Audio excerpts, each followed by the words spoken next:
Entrevistas atemporales con Cirilo, de Alejandría.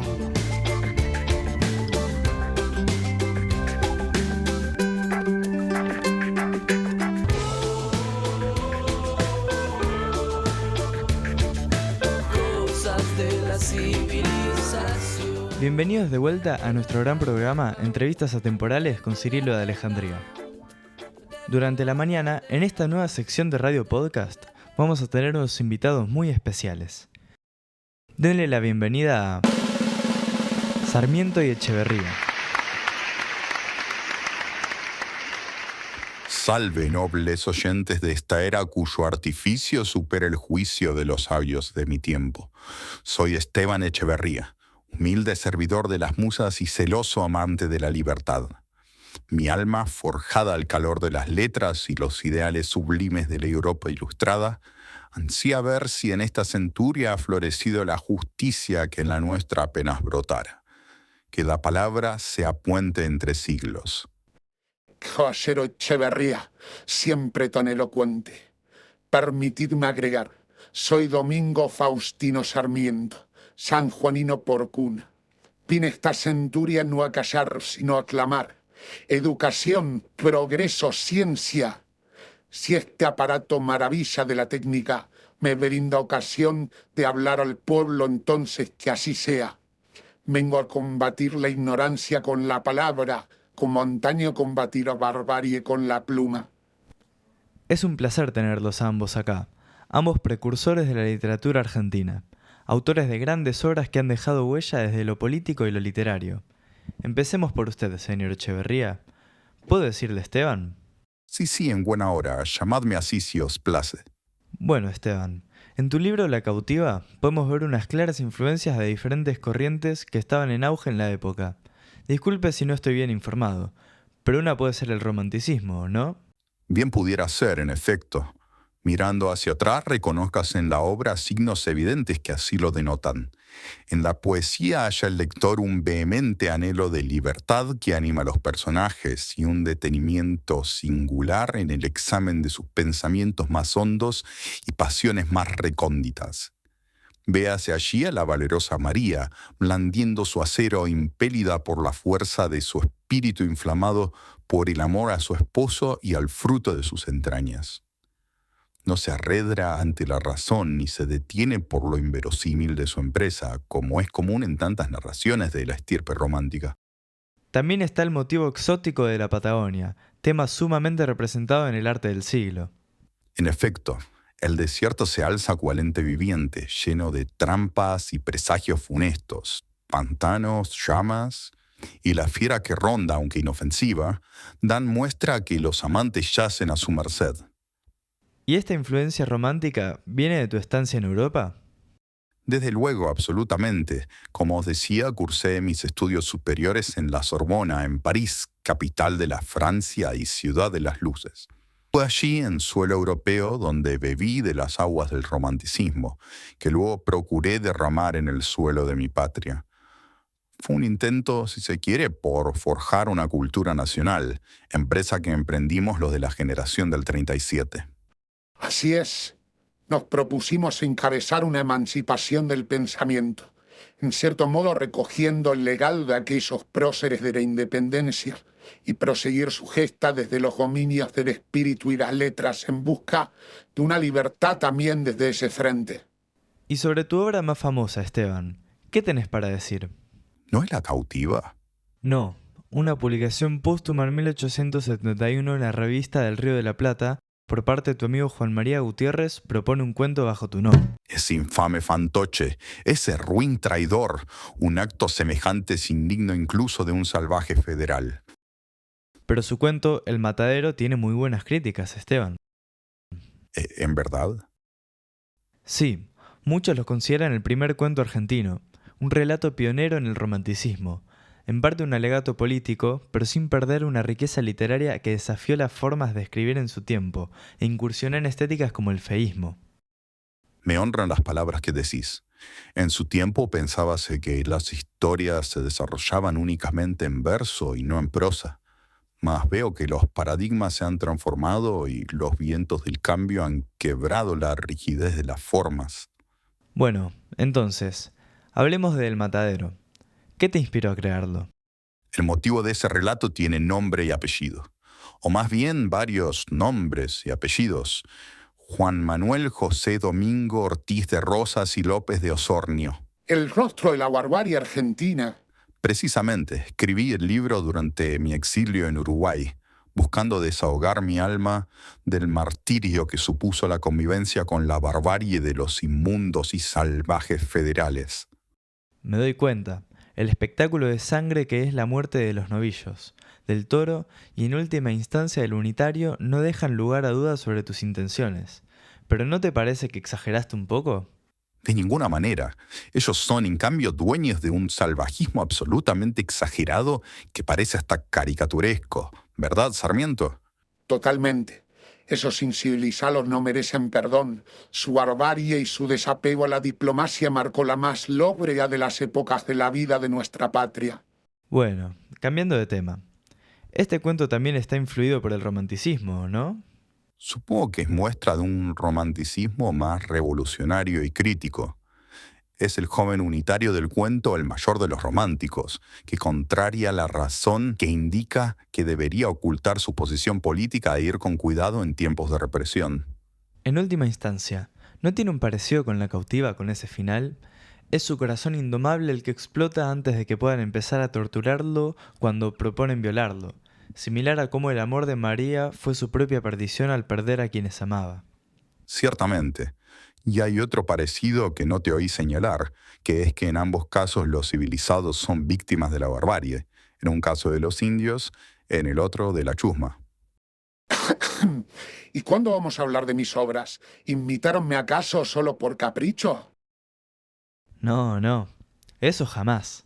Justamente al terminar con esto íbamos a pasar al Facundo. De hecho, ya terminamos, ¿verdad, Esteban? Por supuesto, Cirilo. Dentro del amplio mundo del Facundo, ¿qué le gustaría contarme? Muchos saberes aprendidos por vivencia son los que resguardo al olvido en el Facundo.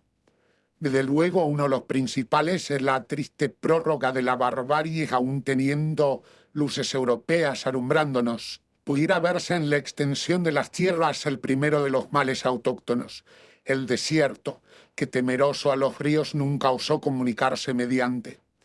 La educación del indígena o americano no pasaba de las facultades físicas. Bueno, pero debe reconocer que el gaucho tiene sus buenas habilidades.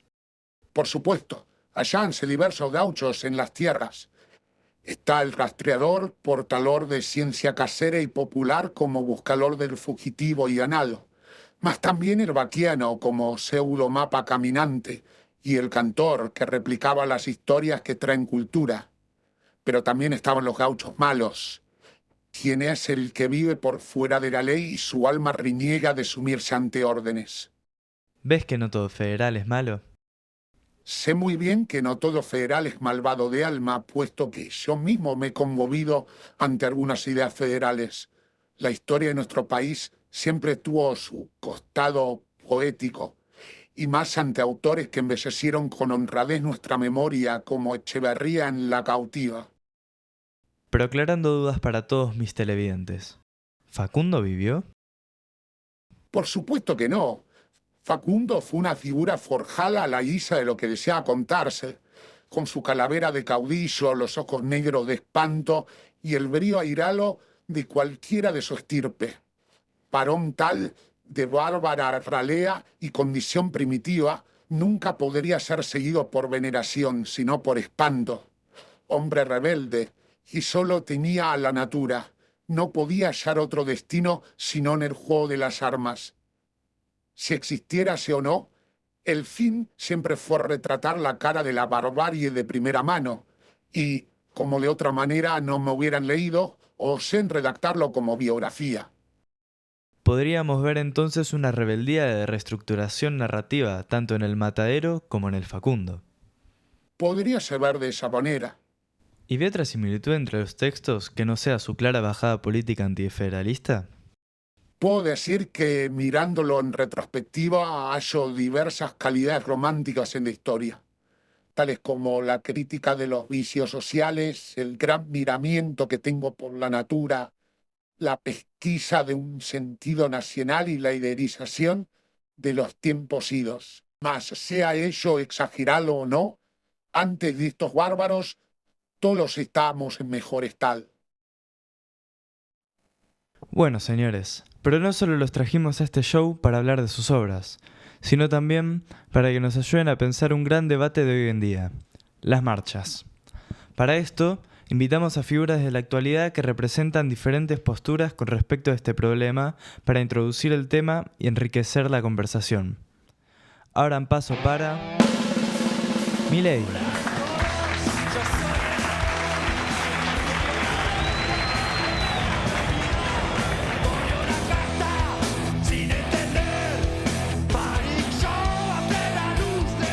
¿Cómo estás, Javier? ¿Qué tal? ¿Qué tal? Un placer estar acá. ¡Viva la libertad, carajo! Felices de tenerte acá. Como te comentamos, queríamos preguntarle a estos grandes pensadores de nuestro país qué piensan de las marchas y movilizaciones. Si usted tuviera que darles una introducción al tema, ¿qué diría? Y miren, chicos, las marchas ya no son un par de obreros protestando. O sea, digamos, ahora son organizaciones que hacen curro de la miseria y solo van a la calle si hay billete por medio. Son todos unos cucas comunistas los que van. O sea, para ustedes, extrema izquierda, seguidores de caudillos indígenas, digamos. Sobre todo violentos y mentirosos. Caudillos indígenas, qué miseria. Pensé que a este punto ya no quedaría ninguno. No avanzamos más. Sí, son gente, digamos, de pocas letras que se venden por el chori. Ellos porque no saben lo que es vivir en un país bien formado, porque además ahora las escuelas adoctrinan a los pibes de chicos para que sean de izquierda. O sea, digamos, les hacen sentir miedo de pronunciarse de manera diferente, miedo a ser retrógrados, como ellos dicen. Y yo que creí en la educación, pero se ve que todo se tergiversa. Así lo pagan. Un pueblo inculto que no hace más que volver al animal, al bárbaro. Ya entiendo tanta violencia en sus, nuestras calles. Deberíamos empezar de cero, como antes. Otra campaña al desierto para dejar el país en condiciones. Se ve que la última no terminamos de exterminar la plaga. ¡Qué elocuente! Ya no se puede hacer eso. Entonces reprímalos. Que tengan miedo ellos de levantar una mano. Activamente, digamos, estamos intentando evitar que se propague la violencia en la ciudad, cerrarle las calles para que no puedan expandirse. Ponemos muchos medios para que todo aquel que se sienta obligado por un tercero a participar pueda denunciarlo. O sea, digamos, también buscamos condenar a quienes incumplan la normativa, ya que, digamos, un país confiable y derecho, la justicia. Javier, estaría bueno que nos cuente usted mismo qué es ser libertario. ¿Cuáles son las bases de su partido? Y mirá, el liberalismo es que el Estado no tenga que estar en todos lados, que no te diga qué hacer ni que te saque lo que es tuyo. Porque cada vez que el Estado crece, vos perdés libertad. Y ya lo vimos, gasto público descontrolado, inflación, pobreza, eso no es casualidad, es consecuencia. O sea, digamos, nosotros queremos más libertad y menos Estado. Es simple, aunque a algunos les moleste, porque claro, se les termina el curro. Sí, estoy de acuerdo en que hay que limitar al Estado cuando oprime, cuando es corrupto. Pero reducirlo al mínimo es condenar a la patria al caos. Usted defiende la libertad del individuo, yo defiendo la libertad del ciudadano. Y esa se construye con educación, con ciencia y con orden. Ahora sí se está armando debate, pero todavía nos queda una sorpresa final. Presentamos a nuestra última invitada especial para seguir enriqueciendo esto. Démosle la bienvenida a Cristina Kirchner.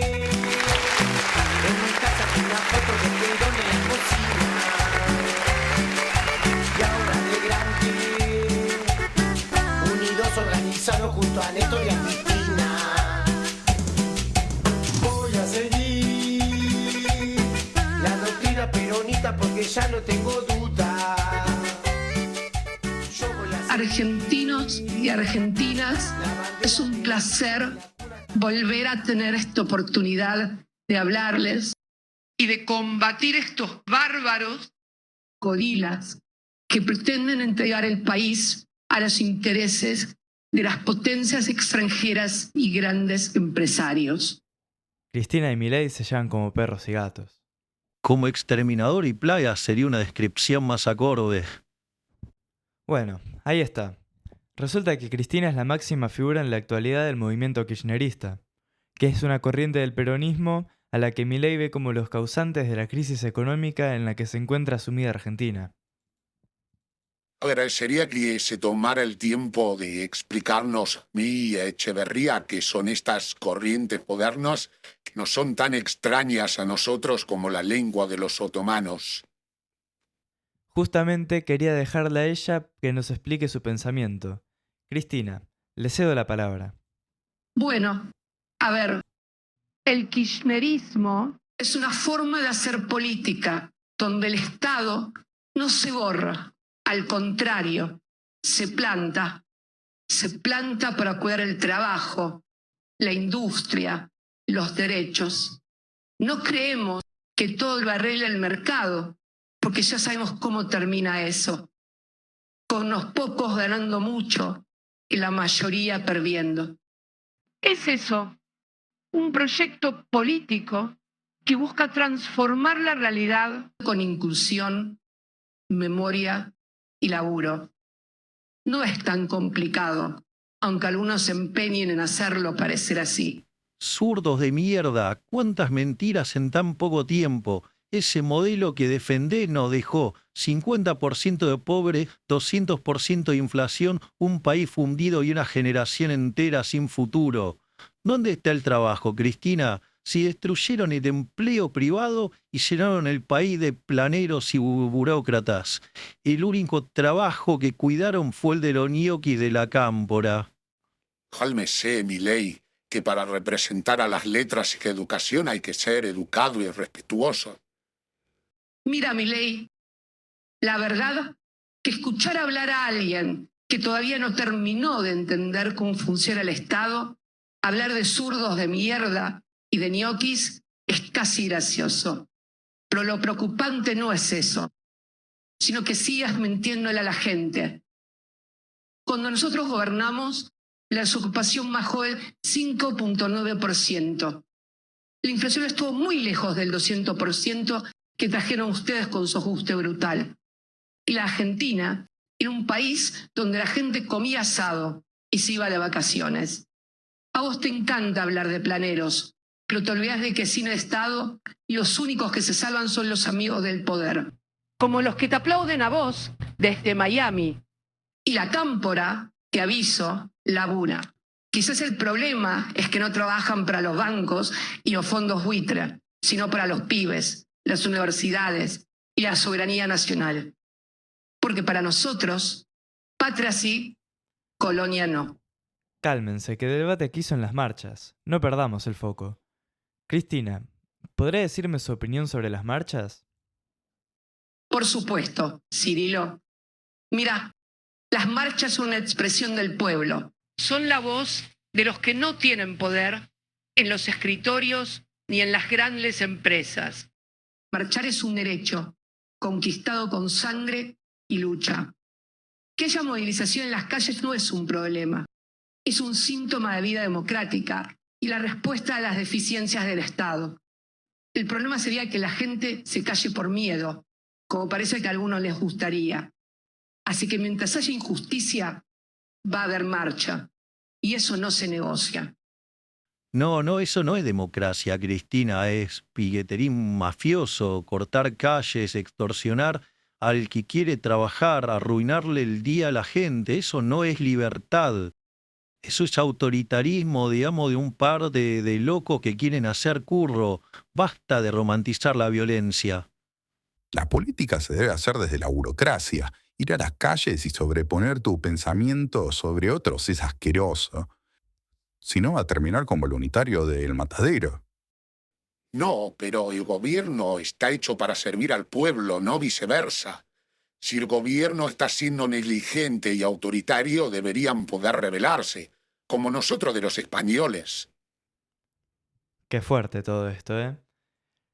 Entonces, ¿podríamos decir que las marchas son vistas como un símbolo de democracia para algunos y como una amenaza al orden para otros? Exactamente. Y te agrego algo más. El verdadero peligro no son las marchas. El verdadero peligro es un Estado que reprime la protesta social y no escucha al pueblo. El verdadero peligro es el populismo demagógico que adoctrina y obliga a los trabajadores de bien a gastarse la mitad del sueldo en mantener planeros y ñoquis. Bueno, calma. Antes de cerrar este primer bloque del debate, me gustaría preguntarles a todos. ¿Es posible de algún modo encontrar un equilibrio entre permitir la protesta social y mantener el orden público? ¿Entre que unos puedan manifestarse y otros puedan seguir trabajando y moviéndose con libertad? ¿O estamos condenados a que uno de los valores siempre atropelle al otro? Yo creo que cada uno debería poder pensar la respuesta a eso por su propia cuenta, digamos, y para eso cada uno tendría que educarse, no con los contenidos adoctrinantes impuestos por Kicillof y sus amigos del Estado, sino que cada uno puede elegir cómo educarse. Y, o sea, digamos, me parece que para eso habría que privatizar las escuelas. ¿Educación privada? Para que las élites que puedan pagarlos estén en los mejores colegios, para que los desfavorecidos terminen en escuelas medio pelo o directamente no pueden asistir por falta de recursos. La educación debe servir para igualar las oportunidades para las distintas clases, para civilizar incluso al más bárbaro y dar pie al progreso y la pluralidad de ideas. ¡Qué hombre tan lleno de sensatez! Durante mis años de mandato y los de mi querido Néstor, siempre tratamos de impulsar la educación pública y popular para todos los estratos sociales y gente de toda etnia y origen. ¿No te das cuenta, Milei, que hasta los próceres de nuestra patria ven lo equivocado que estás? Se les cae el relato, gorilas. No sean estúpidos. La barbarie humana no podría ser domesticada ni por la mejor de las instituciones. Un bárbaro no puede ser civilizado. La educación pública para todos solo mancharía los espacios de aprendizaje y sería un gasto inconducente de recursos y tiempo. Discrepo con usted, mi contemporáneo, y concuerdo en cambio con la postura de la señora Kirchner. La educación para todos siempre va a ser prioritaria en mi proyecto de patria. No sea como los que no entendieron la despedida al Facundo en francés. Tenemos que enseñar política si vamos a tener gurises militando en la calle. Pero así tendríamos indios militando. Sería terrible. Si son la mayoría, es la verdadera democracia. ¿Y quién define qué es civilizado y qué no?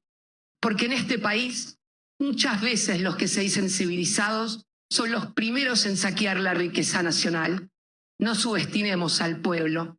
Cuando el pueblo sale a la calle es porque no le dejan otra salida. Pueblo, siempre la misma excusa para justificar el desastre. La gente también se cansa de que un grupo minoritario le arruine la vida. Libertad es que cada uno pueda ir a laburar tranquilo sin que lo extorsionen en cada esquina. El grupito selecto sos vos y todos los burgueses que quieren quedarse con la plata. En un país no debería sobrevivir el más fuerte. Deberíamos sobrevivir todos. ¿No ves, Sarmiento, que Cristina es la barbarie y el señor Milei la civilización? No me parece en lo más mínimo. La señora Kirchner es la civilización y Javier, al contrario, la barbarie. Monotití. Gorila. Chorra. Estafador. Yo Yo soy la civilización y vos la barbarie.